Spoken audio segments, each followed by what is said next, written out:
Hey there, everybody. Welcome to my channel, The Magical Solution. My name is Leilani. It is Tuesday night, 7 p.m. Eastern Standard Time, and we are live here with our weekly book club.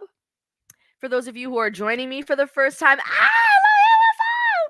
I am sorry, you guys. I got to take a pause because y'all need to know. So I am having currently some stir-fried cabbage with ground turkey and vegetables over rice with like a Cajun barbecue flavor. So good. I love my husband. We do this all the time. It is amazing. But anyway, back to the topic. Back to the topic. So, we are moving forward with our book, Nosso Lar, The Astral City, which is a book written by the medium friend. I always fuck up his first name because I can't speak today. So I'm going to say Chico Xavier. And he channels a spirit from the other side, a doctor named Andre Luis. Chico is one of the most well-known mediums in Brazil. He's kind of like the Allan Kardec of Brazil. He's kind of like the what's his name? Andrew Davis Jackson of Brazil. You know, he's one of those, right? And so this book was really put on the map to discuss the afterlife, like what the afterlife is like from the perspective of this particular spirit, Andre Luis. So we're on chapter, I believe, 28 right now. To be honest with you, I do not remember. So we may be reading a chapter. Not gonna lie, I didn't have to rewatch the video towards the end to see where we go off, but I'm hoping I'm right. So chapter 20 now. Those of you who are joining for the first time, please don't feel like you can't hang out with us because, I always promise throughout the chapter to give commentary and talk about what it is that we're reading, that you're not left out. And if you to YouTube and if you to Facebook, I always share screen so you guys can ride along with me. But if you're one of those, I'm sorry, I'm one of these people, but I will straight up not watch so that I can catch up. And if you're one of those people, just go to my YouTube channel. All of the previous chapters, as well as all the previous books that we've read so far, are on my YouTube channel, and you can go back and listen to all of those. So let us share screen. It is now time to do that. Let me figure out how to share screen because I could have sworn I knew how to do that. Here we go. Here we go. Boom. Yeah. All right. So can you guys hear me? Can you let me know in the chat if you guys can hear me while I'm sharing screen? Because sometimes the audio does not act right. So please let me know if you can hear me.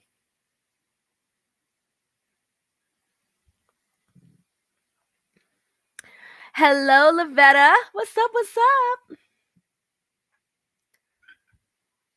Let me know in the chat if you guys can hear me.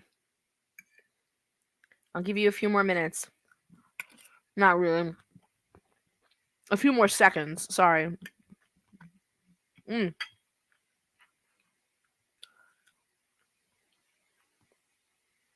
Okay, I don't think they can hear me. So we're going to stop sharing. We're going to go back to share screen. And this time, we're going to see if sharing audio is... Yes, you can hear me now. Okay, cool. All right, so let's do it. So chapter 28, it is entitled On Duty. All right.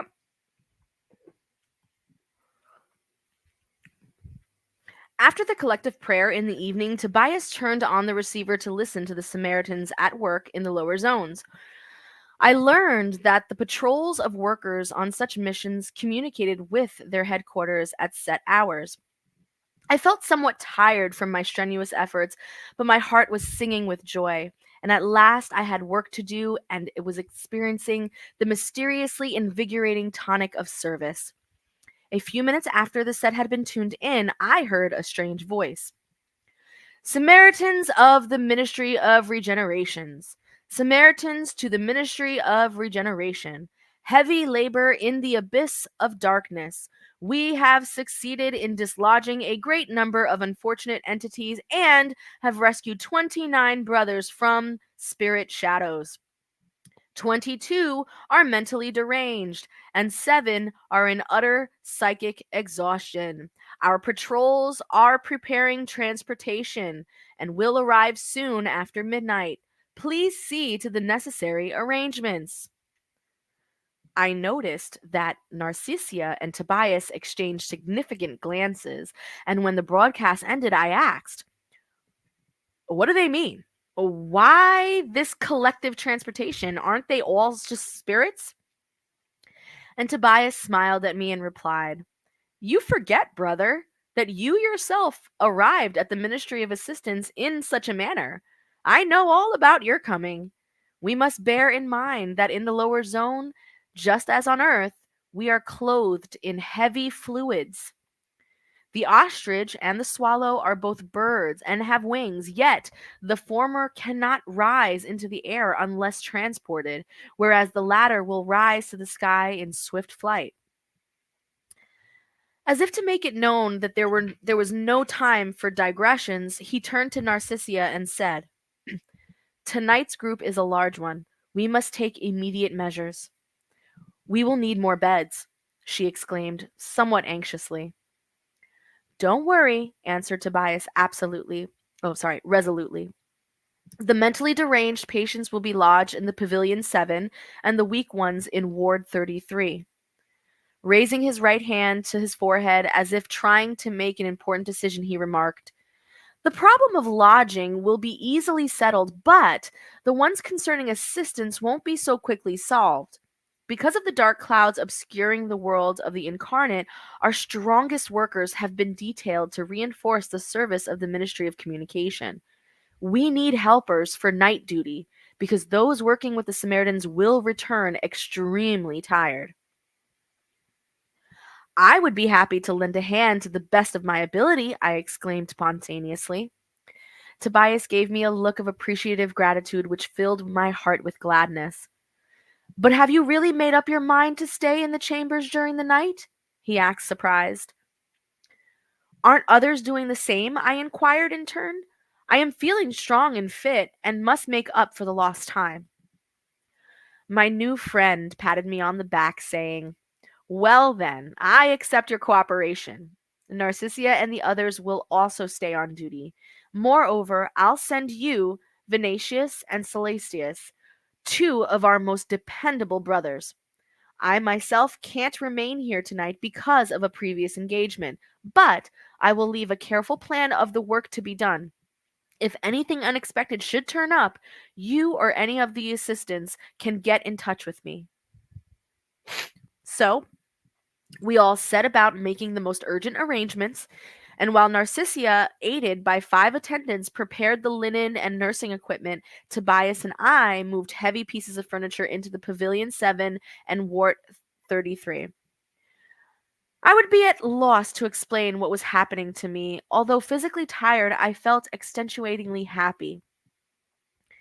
In the office or workshop, where most are anxious to undertake their tasks to be to the best of their ability, and to serve is the highest privilege, in truth, the hour bonus and any other immediate reward I might gain for my efforts was far from my mind. And yet I was deeply satisfied at the thought that in my new position as a humble but worthy worker, I would no longer be ashamed to face my mother or my benefactors in the ministry of assistance. On leaving, Tobias again embraced me and said, "May peace of Jesus abide with you all. I wish you a good night of profitable work. Tomorrow morning at 8 a.m. you may rest. In ordinary times, 12 hours of work is the most we may put in, but these are unusual circumstances." I replied that I was extremely content with his decision. Later, along with great number of nurses and attendants, I began to take a more kindly interest in the patients. Among my coworkers, Narcissia, with her spontaneous kindness and maternal solicitude, greatly impressed me. I was attracted by her generosity and tried to come into closer contact with her. It was easy, and I soon found myself enjoying the pleasure of her simple but edifying conversation. The dear old woman was like a living book whose every page breathed devotion and wisdom. But, sister, have you been working here for long? I inquired after a few minutes of friendly conversation. Yes, I have been in active service in the Chamber of Rectification for 6 years and a few months, and must continue here for over 3 more years, being able to fulfill my purpose. At my questioning look, she continued, I need a serious endorsement. Endorsement? What do you mean? I asked, interested. You see, I must meet some beloved spirits who are reincarnated on the earth, so that together we may work out our advancement. Because of my past errors, I begged for a long time in vain for the opportunity to carry out my plans. I was living in an anxious and perturbed condition, and one day I was advised to speak with Minister Veneranda, and she agreed to endorse my plans on the condition that I work here for 10 years to correct certain unbalanced emotional attitudes. I considered the imposition too hard at first and felt like refusing, but I gradually realized that she was right. After all, that corrective measure was meant to benefit me, not her. I can't tell you how much I had profited by having accepted Veneranda's advice. I feel more balanced and understanding now, and I believe I shall live my next experience on the physical sphere with spiritual dignity. I was about to express my astonishment when a patient near us called out, Narcissia, Narcissia! I had no right to keep that devoted sister from her duties just to satisfy my curiosity. So you guys notice he definitely has grown a little bit. In the last book club, we were reading that Andre Louise was being instructed by his spiritual mentors on the other side to not ask too many questions, just be of service. And if you notice, he's listening. I mean, he'll ask a question here and there, but for the most part he understands where to draw the line, which is really important. Sorry guys, but this is just too good to let go cold. So now, mm, mm, so delicious.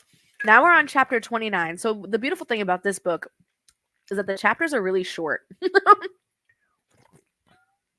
So chapter 29 is entitled Francis Vision. So while Narcissia was busy comforting the afflicted patient, I was called to a city communications device similar to a telephone. And it was Laura asking for news. I realized that I had forgotten to tell her all about my decision to remain in the chambers for the night duty, and I apologized and I informed her of the situation. Even over the wire, I could see her joy in the news. At the end of our short conversation, she said, it's wonderful, my child. Love your work, fill your heart with joy of usefulness. Only in this way can we bring about everlasting edification. Now, just one more word. Remember that the house also yours. These words encouraged me and brought so much joy. Returning to the chamber, I found Marcia struggling heroically to claim a young man who seemed to be suffering from serious mental disorder. I tried to help her. The poor boy, staring out into space, cried out in agony, help me, for God's sake, I'm frightened, I'm frightened. And with a panic-stricken look on his face, he went on, Sister Narcissia, he is coming. The monster. I feel the worms again. Here he is, right here. Save me from him. Send him away. Calm down, Francis, answered the devoted nurse. You will be free of him and will be left in peace, but it depends on your own efforts. Just pretend that your mind is a sponge soaked in vinegar. You must wring it out. Wring out the sour substance. I will help you to do this, but the hardest part you must do yourself. At Narcissia's tender, encouraging words, the patient became calm and showed himself willing to cooperate. But in a few minutes, he turned ghastly pale again and began to cry out again. But, sister, listen to me. He won't go away. He's back again to torment me. Look, look. Yes, Francis, I can see him, she agreed patiently. But it is essential for you to help me drive him away. Oh, what a diabolical ghost! He exclaimed, weeping like a child and inspiring my compassion. Put your trust in Jesus and forget the monster, she advised in a soothing voice. And now let me apply a magnetic pass, and the ghost will go away. She gave him a magnetic treatment, filling him with invigorating, comforting fluids. He thanked her, looking greatly relieved, and after the treatment was over, he spoke again. Now I feel much better. After kneading his pillow and making him comfortable, Narcissia asked an attendant to bring him a glass of magnetized water. After example was edifying, her goodwill was contagious. Perceiving my earnest wish to learn, she seemed willing to initiate me in the sublime secrets of service. To whom was he referring to? I asked, greatly impressed. Is he perhaps pursued by some shadow? Something invisible to my eyes? Oh, no, she replied. He meant his own corpse. You don't say so, I replied, taken aback. The poor boy entered the spirit sphere after an accident due only to his own carelessness. He was excessively attached to his physical body, and for days he wouldn't leave his grave, refusing to conform to his new state. So deep were his delusions that he spent a long time desperately trying to raise his stiff body.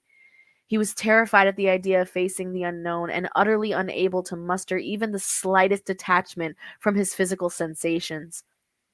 Aid from higher spheres was of no avail. He had closed his mental zone against all thoughts of eternal life.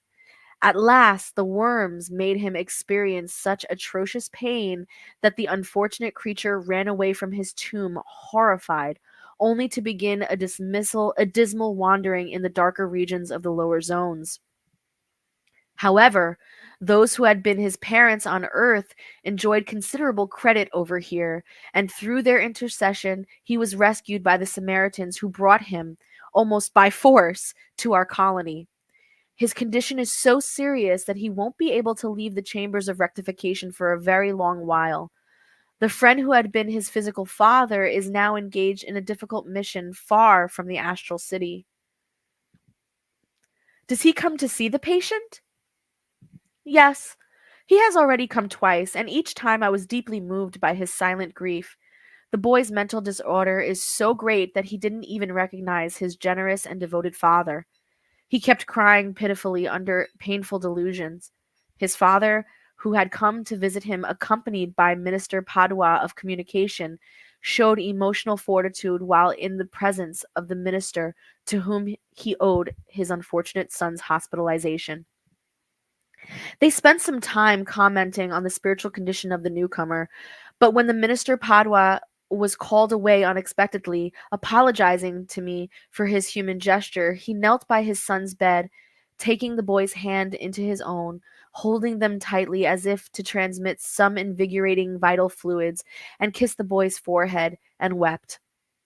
I couldn't keep back my tears, so I left the room. I don't know what happened, but I noticed that from that day, Francis has been steadily improving. His condition of total insanity has been reduced to an occasional crisis, which are gradually diminishing.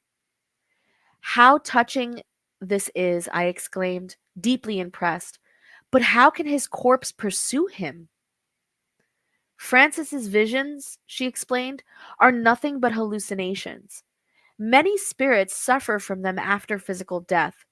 Those who are excessively attached to their material body, who make it the center of their existence, living only through it and for it, cannot abandon their corpses when called to the real life. They do not accept the idea of spirituality and struggle desperately to retain their physical bodies. In time, however, Ferocious worms drive them away. Then, horrified, they fall to the opposite extreme. The sight of their own corpse, a strong creation of their own minds, torments them to the innermost recesses of their souls. They live in crisis for more or less lengthy periods of time, and many suffer acutely until the ghostly corpse they have created totally disintegrates. Noting how deeply affected I was, Narcissia continued, "Thanks to our Heavenly Father, I have learned a great deal in these several years of service. How profound the spiritual slumber of most of our incarnate brothers is.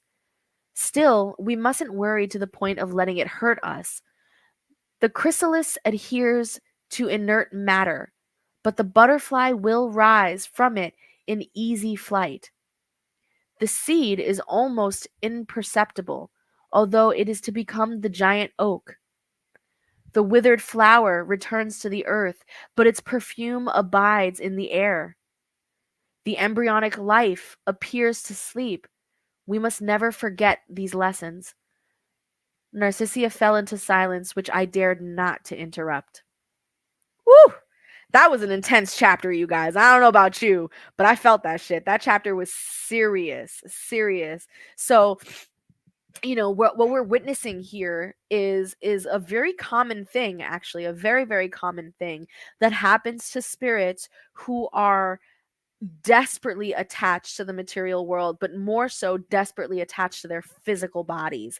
These are people who, and you've met them, you've already met them. These are people who do tons of plastic surgery, tons of altercations to their bodies, tons of addiction to working out, tons of addiction to eating right and staying looking a certain way, very much addicted to their physical body.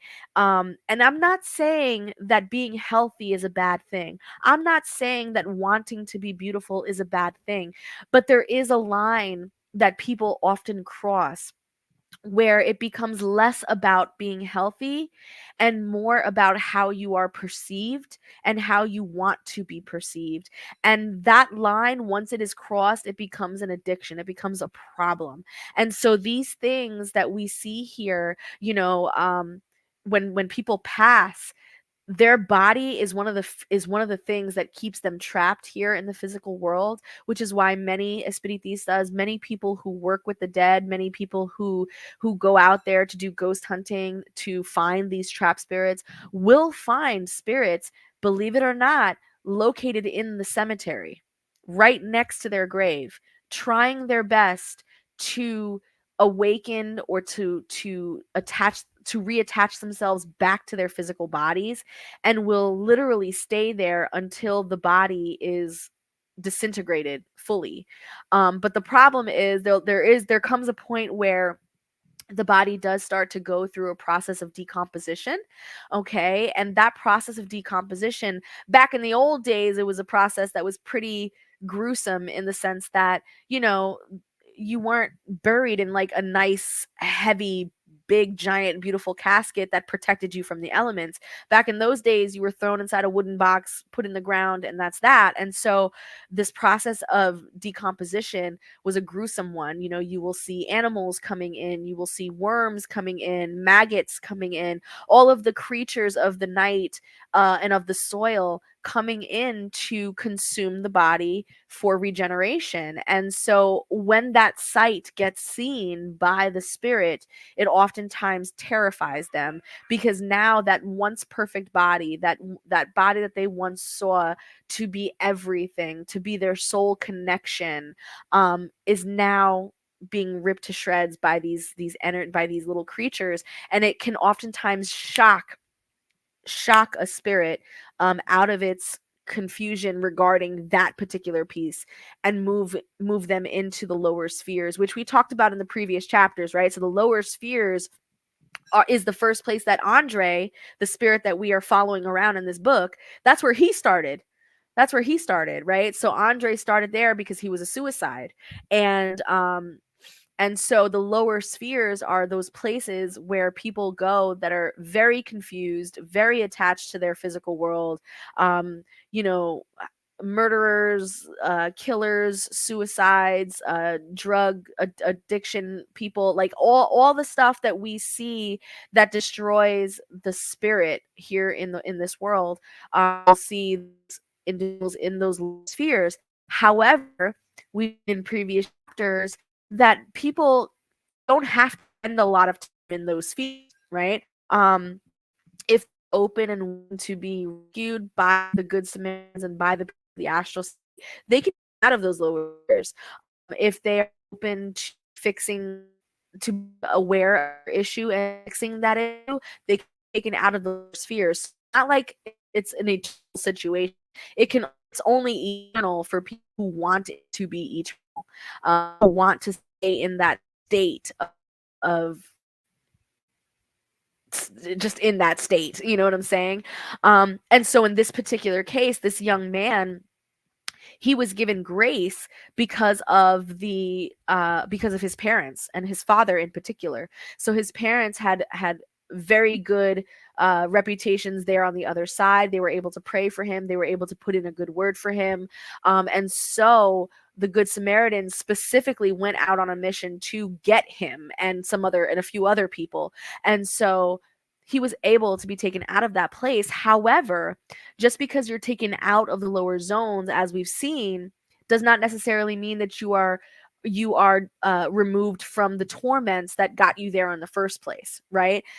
The only difference is you have the torments that got you there in the first place. The difference is that now you are in an environment that allows you the opportunity to heal without being interrupted, right? When you were when these spirits were in the lower realms, even if they wanted to heal, even if they wanted to get out of the lower realms, they were constantly being bombarded and tormented and distracted by the other spirits and the other energies that were in that space. So even if they wanted to help themselves, they couldn't, because there was just so much stimuli coming at them from that space. So the difference between being in a lower realm and being in the astral city, but like in like a hospital ward, is that you still have to deal with those torments, but now you can deal with it in an uninterrupted space, and you can deal with it with professionals who understand magnetic healing and can assist you in the process of releasing those ties and getting rid of those cords and things like that.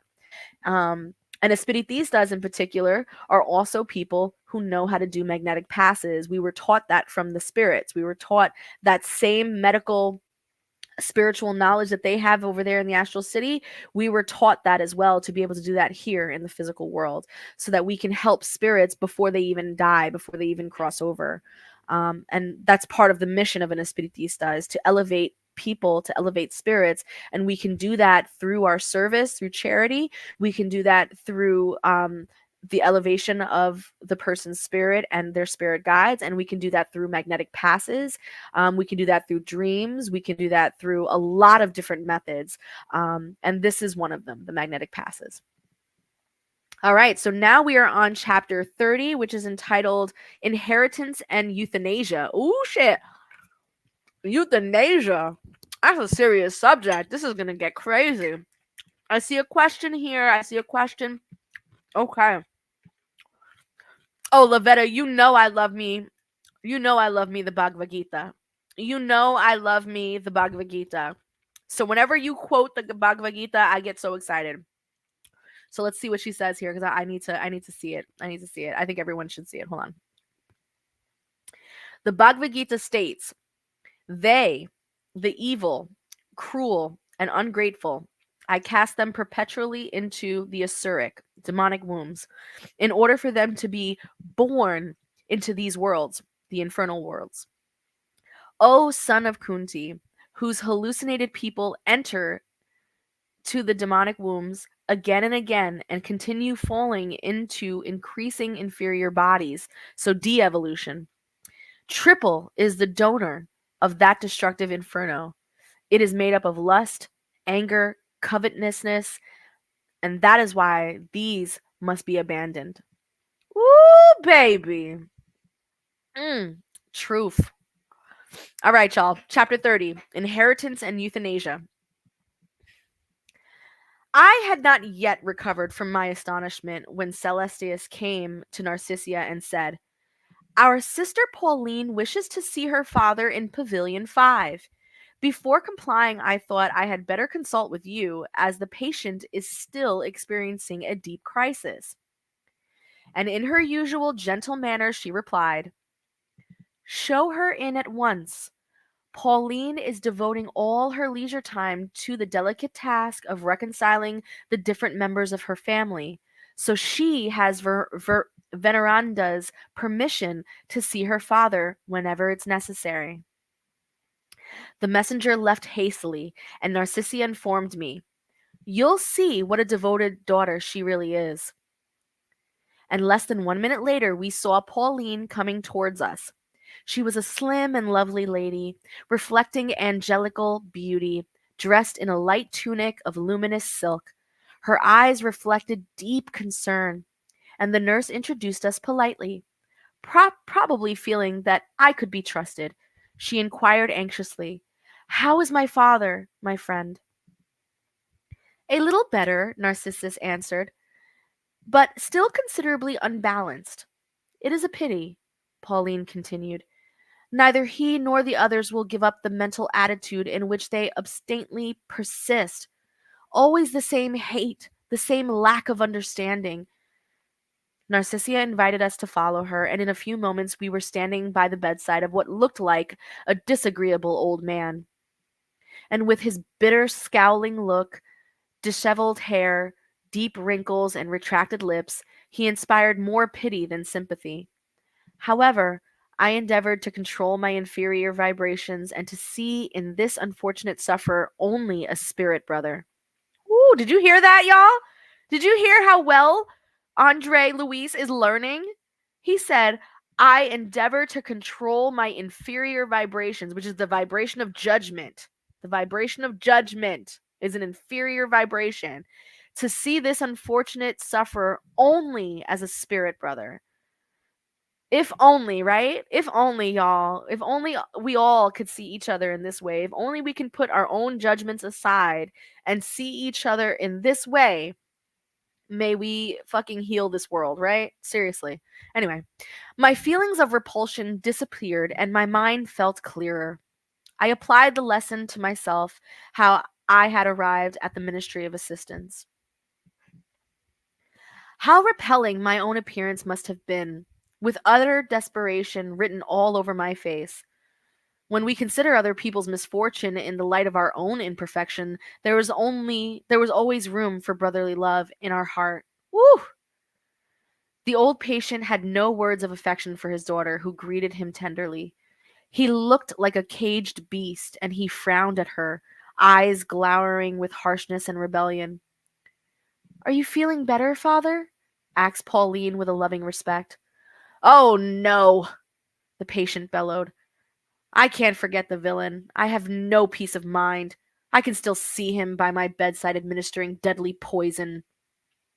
Please, father, do try to forget all of that, she earnestly entreated. Remember that Eldebert entered our home as a son sent by God. My son? Never, shouted the unfortunate old man. He is a lonesome criminal, unworthy of pardon. He is the devil's own son. That's what he is. Pauline's eyes, brimming with tears, spoke pervasively. Father, let us learn from Jesus to love one another. On earth, our family experiences are the means of teaching us real spiritual love. We must bear in mind that there is only one Father who is truly eternal, God. But the Lord of life grants us the blessed opportunity of fatherhood and motherhood on earth so that we may learn perfect brotherly love. They are the temples of sublime union, a preparation for universal solidarity. We have to struggle and we have to suffer a great deal before acquiring the title of brother in the real sense of the word. The whole of creation is but one family under the loving care of the one and only Father. Hearing his daughter's sweet voice, the patient broke into convulsive weeping. Father, forgive Eldebert. Try to see in him not only the reckless son, but the brother badly in need of enlightenment. I have just come from our earthly home, where I observed serious disturbances. From your sick bed, here you are constantly projecting poisonous fluids of bitterness and incomprehension to them. And they, in turn, are doing the same to you. Thought, as subtle waves, never misses its target, however distant it may be. Hello, we need to take a pause. We need to take a pause here for a second, and y'all need to hear that again. Y'all need to hear that again. Okay? Listen to this. Listen to this. From your sick bed here in the astral world, right? In the afterworld, you are constantly projecting poisonous fluids of bitterness and incomprehension to them, the people on earth, his family down on earth. And they, in turn, are doing the same to you, right? Because it's a cycle and it's an exchange of spiritual fluids, right? Thought, as subtle waves, never misses its target, however distant it may be. Bitch, what? Seriously? Yes. This is what we've been talking about. This is what we've been talking about. So, if you guys can recall, when we read the first book, the very, very, very first book of the book club, The Spirits Book by Allan Kardec, when we read that book, one of the questions in the book was, can a spirit travel? Like, if a spirit, how quickly can a spirit travel? How quickly can a spirit get from one place to another? And the answer to that question was as quick as a thought. And I'm paraphrasing. Please that paraphrasing. As quick as a because when you have a thought, it already exists, already there. It's how fast it is. Think of the light. Shit is a snail in comparison to the speed of a snail in comparison to the speed of thought. Okay, what we're talking about here is what you think, no matter how distant and far you are, okay, and what you think, no matter how subtle it might be or how inconspicuous it might be, it never misses its target. Be mindful of your thoughts. She is saying this to a man who's already fucking dead, and I'm saying it to y'all who are living here on earth alive, whose thoughts can create reality. Okay? So just be mindful of that. That shit is real as fuck, okay? Moving on. So the exchange of hate and suspicion causes ruin and suffering to the soul. Broken down by continual sorrow, Mother was unable to resist the atmosphere at home and was taken to a mental hospital a few days ago. Amelia and Cecilda have brought a lawsuit against Eldebert and Egnor because of serious disagreements about the large fortune that you amassed on the physical plane. It's a sad situation indeed, but one which might gradually improve were it not for your vigorous mind steeped in plains of revenge. Here in the spirit sphere, I find you distressed. And on earth, Mother is insane and your children are greatly disturbed, hating one another bitterly. Amidst all those unbalanced minds, a fortune in banknotes. What is the use of all that money if it doesn't buy one moment of happiness? Oh my God, this girl Pauline is really just spilling the tea right now. This girl is saying it all right now, you guys. This is all so true. Right? So true. I feel it everywhere.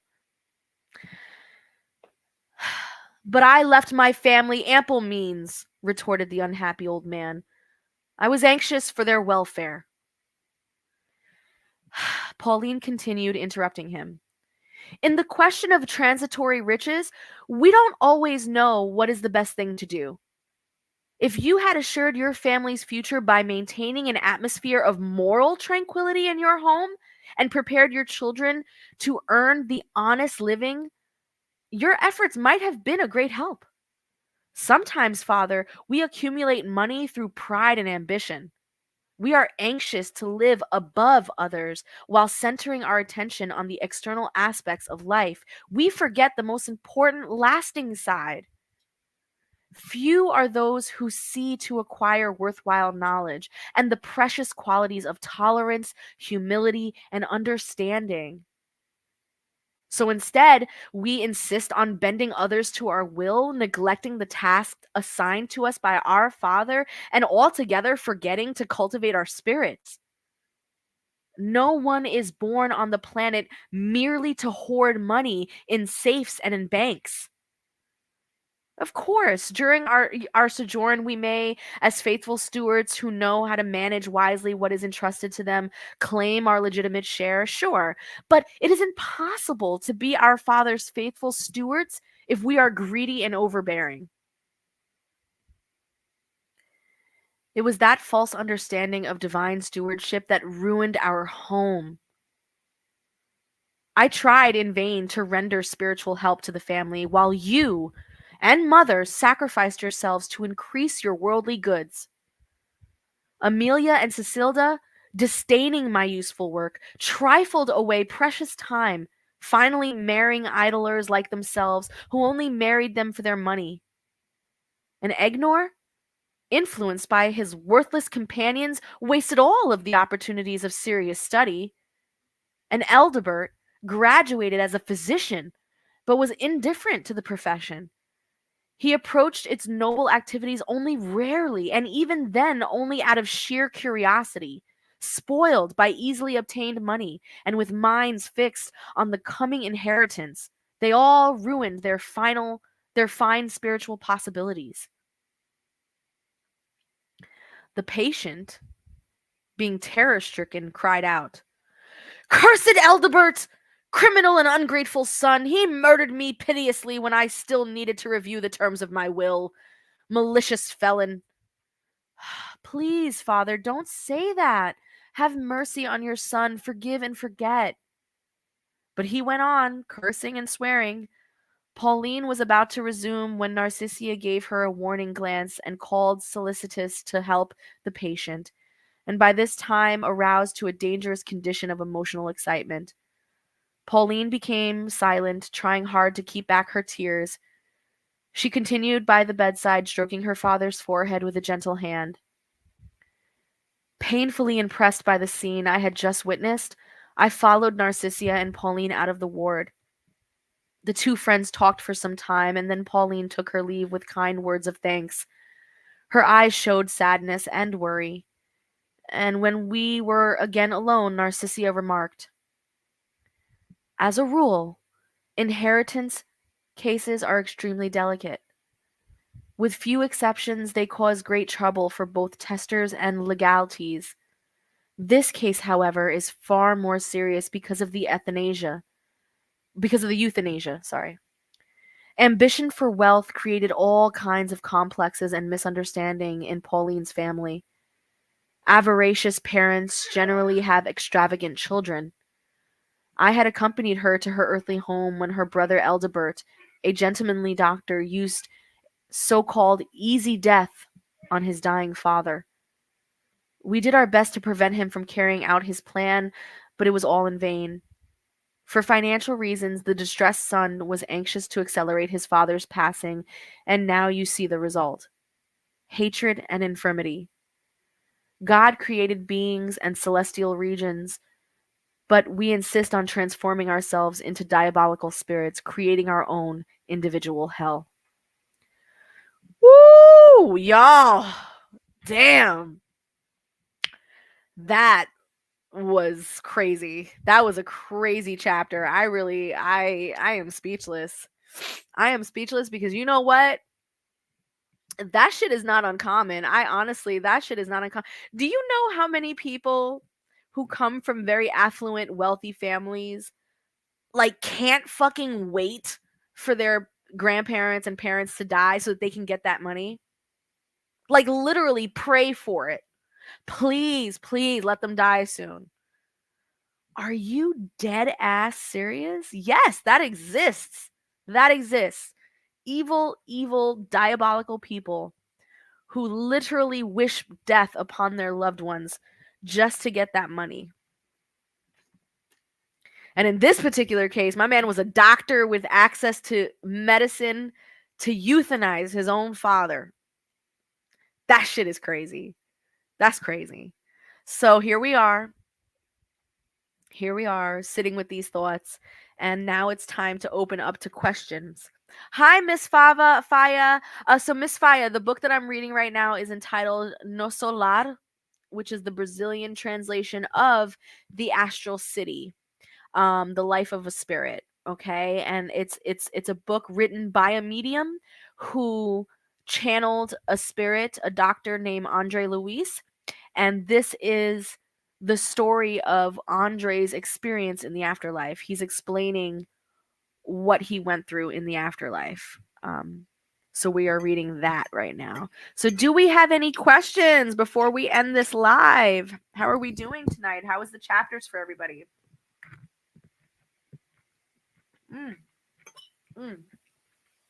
Oh, this actually tastes, that's weird. This actually tastes better that it's cold. That's crazy. That's crazy. Mm.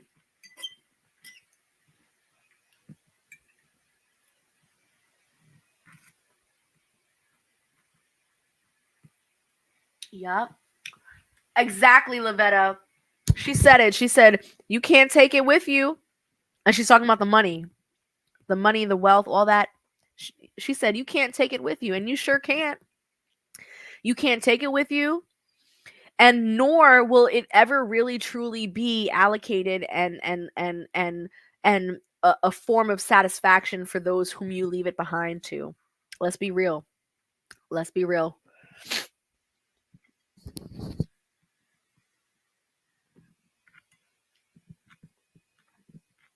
Mm-hmm. All right. No further questions, you guys? That's tough to believe.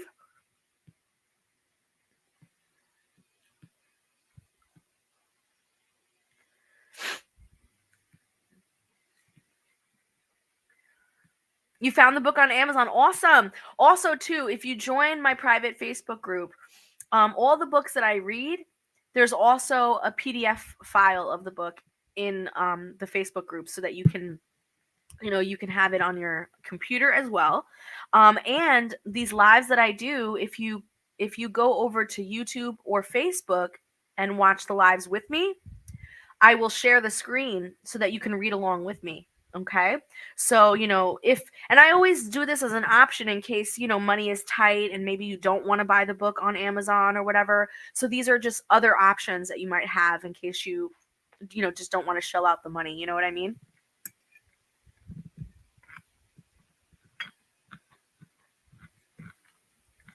Hmm.